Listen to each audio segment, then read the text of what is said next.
Hi అండి, అందరికీ నమస్కారం. Welcome back to our channel. ఈరోజు వీడియోలోని మనందరికీ కూడా ఎంతగానో ఉపయోగపడిన కొన్ని మంచి చిట్కాలని షేర్ చేస్తున్నానండి.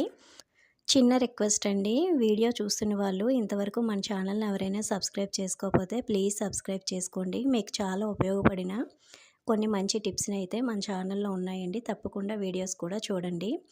ఫస్ట్ టిప్ చూద్దామండి. మన ఇంట్లోనే సాక్స్‌లు అనేవి ఉంటాయి కదండీ! అవి వాష్ చేసి పెట్టిన తర్వాత ఒకటికొకటి కనిపించకుండా ఉంటాయండి. అలా కాకుండా 2 కూడా సెట్‌గా ఒకే దగ్గరుండి మనకు తీసుకోవడానికి, వాడుకోవడానికి చాలా నీట్‌గా అవైలబుల్‌గా ఉండాలంటే ఒక సాక్స్ పైన ఒక సాక్స్ పెట్టి ఈ విధంగా ఫోల్డ్ చేసి కనుక మనం పెట్టుకుంటే సాక్స్‌లనేవి 2 కూడా సెట్‌గా ఉంటాయండి. మనం వాడుకోవడానికి కూడా చాలా సులభంగా ఉంటుంది. చూడడానికి కూడా నీట్‌గా ఉంటాయండి. ఇలా ఫోల్డ్ చేసుకొని ఏదో ఒక బాక్స్‌లో కనుక మనం పెట్టుకుంటే అవి మనకి తీసుకోవడానికి టైంకి అందుబాటులో ఉంటాయండి. ఈ టిప్ కనుక మీకు బాగా యూజ్ అవుతుందనుకుంటే తప్పకుండా లైక్ చేసి మీకు నచ్చితే కామెంట్ చేయండి. నెక్స్ట్ టిప్ చూద్దామండి. మనం బయటికి వెళ్ళేటప్పుడు ఇలాగ కీస్ అనేవి హ్యాండిల్ చేస్తూ ఉంటాం కదండీ! House keys, next bike keys. అవి హ్యాండ్ బ్యాగ్‌లోని కనుక ఇలాగ పెట్టామంటే వాటితో ఉన్న ఐటెమ్స్‌తో పాటు అలాగా మనకి కనిపించకుండా వెతుక్కోవాల్సి వస్తుందండి. ఒక్కోసారి కొంచెం టెన్షన్ కూడా పడుతుంటాము కీస్ మిస్ అయ్యాయని. అలా కాకుండా మనకి చాలా అవైలబుల్‌గా చూడగానే మనకి కనిపించే విధంగా చిన్న టిప్ షేర్ చేస్తానండి. ఇలాగ కీస్‌కి మన దగ్గర సేఫ్టీ పిన్స్ అనేవి ఉంటాయి కదండీ! ఆ సేఫ్టీ పిన్స్‌కి కీస్ పెట్టుకొని ఇలాగ హ్యాండ్ బ్యాగ్ లోపల క్లాత్‌కి ఇలాగ పెట్టేసుకుంటే మనకి అవి లోపల ఐటెమ్స్‌తో పాటు కలిసిపోకుండా చూడగానే మనకి కీస్ అనేవి కనిపిస్తాయండి. ఈ టిప్ కనుక మీకు బాగా యూజ్ అవుతుంది అనుకుంటే తప్పకుండా లైక్ చేయండి. నెక్స్ట్ టిప్ చూద్దామండి.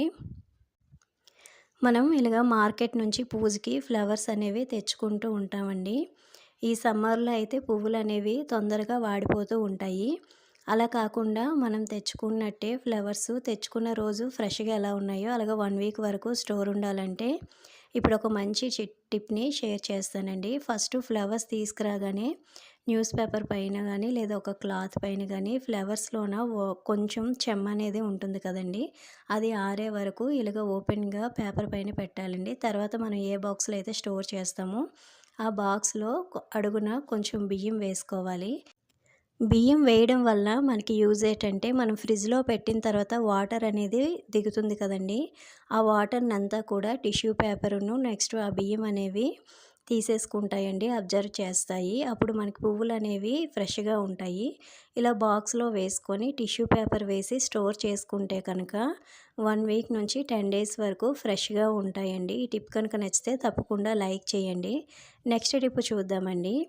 ఇప్పుడు ఒక క్లీనింగ్ లిక్విడ్‌ని ప్రిపేర్ చేస్తున్నానండి. ఈ లిక్విడ్‌ని యూజ్ చేసి మనం ఏమేమి క్లీన్ చేసుకోవచ్చో చెప్తాను. ఫస్ట్ అయితే ఈ లిక్విడ్ మనం ప్రిపేర్ చేసుకోవడానికి హాఫ్ లెమన్ పీస్ తీసుకోవాలండి. అలాగే 1 స్పూన్ వరకు సాల్ట్ వేసుకోవాలి. నెక్స్ట్ మనం ఇందులోకి వంట సోడానైతే యాడ్ చేస్తున్నామండి. బేకింగ్ సోడా ప్లేస్‌లోనే మీరు ఈనో కూడా ఉంటే యూజ్ చేయొచ్చు. నెక్స్ట్ ఇందులోని డిష్ వాషర్ లిక్విడ్ ఒక స్పూన్ వరకు వేసానండి. ఇప్పుడు ఇందులోని కొద్దిగా వాటర్ యాడ్ చేసి కొంచెం థిక్‌గా క్లీనింగ్ లిక్విడ్ లాగా మనం ప్రిపేర్ చేసుకోవాలండి. ఈ లిక్విడ్‌ని యూజ్ చేసి మనం చాలా వరకు మన ఇంట్లో ఐటెమ్స్‌ని క్లీన్ చేసుకోవచ్చండి. ఇప్పుడు మనం ఈ లిక్విడ్‌ని ఏ విధంగా యూజ్ చేయాలో చెప్తానండి. వాష్‌రూమ్‌లోని టైల్స్ అనేవి కొంచెం సోప్ మరకలు అవి వైట్‌గా పట్టేస్తూ ఉంటాయి కదండీ! అలాగే సింక్ కూడా మనం డైలీ గిన్నెలు కడిగిన తర్వాత ఎంత క్లీన్ చేసుకున్నా సరే కొంచెం వైట్‌గా అనేది అయిపోతుంటుందండి. అలాంటివి మనం ఈ లిక్విడ్‌ని యూజ్ చేసి చాలా నీట్‌గా క్లీన్ చేసుకోవచ్చండి. ఇప్పుడైతే సింక్ క్లీన్ చేసి చూపిస్తున్నానండి. డైలీ గిన్నెలు కడిగిన తర్వాత కూడా డైలీ మనం లిక్విడ్ తోటి క్లీన్ చేసుకున్నా సరే కొద్ది రోజులకి వైట్‌గా అనేది వచ్చేస్తుంటుందండి. ఈ లిక్విడ్ యూజ్ చేసి మనం క్లీన్ చేసుకోవడం వలన ఆ వైట్ మరకలు అనేవి పోతాయండి. అలాగే వాష్‌రూమ్ టైల్స్, ట్యాప్స్ నెక్స్ట్ మనం యూజ్ చేసే స్టూల్స్ కొంచెం వైట్ మరకలు వచ్చేస్తూ ఉంటాయి కదండీ!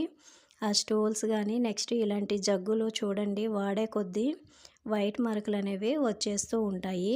ఈ లిక్విడ్ యూజ్ చేసి ఇవన్నీ కూడా మనం చాలా నీట్‌గా క్లీన్ చేసుకోవచ్చండి. ఒక 10 డేస్‌కి ఒకసారి ఇలాగా క్లీన్ చేసుకోవడం వలన మనం యూజ్ చేసే వస్తువులన్నీ కూడా చాలా నీట్‌గా ఉంటాయండి. ఇప్పుడు చూడండి సింకు, ట్యాప్ అవన్నీ వాష్ చేసి చూపిస్తాను. చాలా నీట్‌గా క్లీన్ అయిపోయాయండి. ఈ లిక్విడ్ మనకి ఏ సింక్ అయినా యూజ్ అవుతుందండి. టైల్స్ ఉన్నా సరే లేదా స్టీల్ సింక్ అయినా మనం క్లీన్ చేసుకోవడానికి చాలా నీట్‌గా క్లీన్ అవుతుందండి ఈ లిక్విడ్. మాదైతే సిమెంట్‌దండి. అయినా సరే చాలా నీట్‌గా క్లీన్ అయిపోయిందండి. చూడండి ఎక్కడ కూడా వైట్ మరకలనేవి లేవండి. ఈ టిప్ మీకు బాగా యూజ్ అవుతుందండి. తప్పకుండా ట్రై చేసి మీకు నచ్చితే కనుక లైక్ చేయండి. నెక్స్ట్ టిప్ చూద్దామండి. మనం మొబైల్ ఛార్జ్ చేసేటప్పుడు ఇలాగ ఛార్జర్ పైన మొబైల్ అనేది పెడుతుంటామండి. ఛార్జరు అందరికీ పెద్దది రాదండి. ఇలా పెట్టేటప్పుడు ఒక్కొక్కసారి చేయి తగిలినా లేదా పిల్లలు తీసినా కింద పడి మొబైల్ స్క్రీన్ అనేది పగిలిపోతూ ఉంటుంది. నెక్స్ట్ మనం జర్నీ చేసేటప్పుడు కూడా ఎక్కడ పెట్టుకోవడానికి ఏమీ అవైలబుల్ లేకపోతే చాలా ఇబ్బంది పడుతూ అలా పట్టుకొని ఉండాల్సి వస్తుందండి. అలా కాకుండా ఇప్పుడు ఒక చిన్న టిప్ షేర్ చేస్తానండి. చూడండి ఛార్జర్ వైర్ అనేది ఈ విధంగా మొబైల్‌కి హ్యాంగ్ చేసి పెట్టుకుంటే కనుక మనకి మొబైల్ అనేది పడిపోకుండా ఉంటుందండి. ఛార్జింగ్ కూడా అవుతుంది. ఈ టిప్ అనేది మీకు చాలా బాగా యూజ్ అవుతుందండి. చూడండి ఈ వైర్ నుంచి ఇలాగ హ్యాంగ్ చేసి పెట్టుకోవాలండి వీడియోలో చూపించిన విధంగా. ఈ టిప్ కనుక మీకు నచ్చితే తప్పకుండా ఛానల్ని లైక్ చేసి కామెంట్ చేయండి. అలాగే సబ్స్క్రైబ్ చేసుకోండి. నెక్స్ట్ టిప్ చూద్దామండి. ఫ్రిడ్జ్ అనేది మనకి ఇలాగా డీప్ ఫ్రిడ్జ్‌లోని బాగా ఐస్ అనేది కట్టేస్తూ ఉంటుందండి. దీనివల్ల మనకి కరెంట్ బిల్ కూడా ఎక్కువగా వస్తుంది. ఈ ఐస్ అనేది మనం బటన్ ప్రెస్ చేసిన 1 డే, 1½ డే పడుతుందండి ఐస్ కరగడానికి. అలా కాకుండా చాలా సింపుల్‌గా మనకి ఐస్ అనేది కరిగిపోవాలంటే ఇప్పుడు ఒక చిన్న టిప్ షేర్ చేస్తానండి. మనకి ఐస్ అనేది 1 అవర్, 2 అవర్స్‌లోనే మనకి ఐస్ అనేది కరిగిపోతుందండి. మన అందరి ఇంట్లోని టీ ఫిల్టర్ అనేది ఉంటుందండి. ఆ టీ ఫిల్టర్‌ని యూజ్ చేసి మనం ఐస్ అంతా కూడా ఎలాగా 1 అవర్‌లోని కరిగించుకోవాలో చూద్దామండి. ఇలాగ కొంచెం సాల్ట్ వేసుకోవాలండి టీ ఫిల్టర్‌లోని. ఇలాగ సాల్ట్ వేసుకొని మనకి ఎక్కడెక్కడైతే ఐస్ అనేది ఎక్కువగా ఉంటుందో దీంతో ఇలాగ మనం స్ప్రెడ్ చేయాలి. ఇలా స్ప్రెడ్ చేయడం వలన ఐస్ అది చాలా ఫాస్ట్‌గా కరిగిపోతుందండి సాల్ట్ పడగానే. ఈ విధంగా మనకి సైడ్స్ కూడా మనకి ఎక్కడెక్కడైతే ఐస్ అనేది ఎక్కువగా ఉందో ఇలాగ మనం స్ప్రెడ్ చేసుకోవాలండి. ఈ విధంగా స్ప్రెడ్ చేయడం వలన ఐస్ అనేది మనకి చాలా ఫాస్ట్‌గా కరిగిపోతుందండి. దీనివల్ల మనకి కరెంట్ బిల్ కూడా బాగా సేవ్ అవుతుంది. మనం ఫ్రిడ్జ్ ఆఫ్ చేసి క్లీన్ చేసుకోవాలంటే చాలా టైం పట్టేస్తుందండి. అలా కాకుండా ఈ విధంగా కనుక మనం క్లీన్ చేసుకుంటే చాలా బాగా మనకి యూజ్ అవుతుందండి. ఈ టిప్స్ అన్నీ కూడా మీకు నచ్చితే తప్పకుండా లైక్ చేసి సబ్స్క్రైబ్ చేసుకోండి. థ్యాంక్ యూ అండి.